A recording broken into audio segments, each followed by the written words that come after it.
Welcome guys, so today I'm with the QCY T5 and I will show you how you can pair them with your laptop.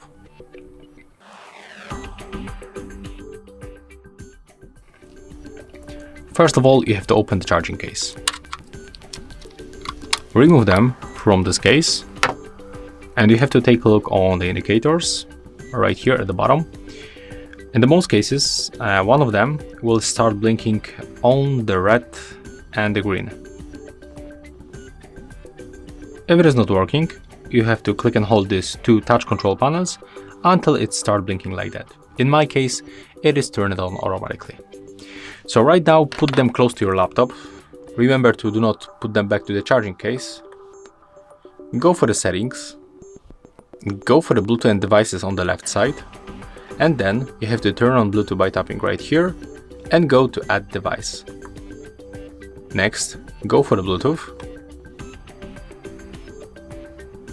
and select your QCY T5. Tap on them once, and as you can see, right now we are connected.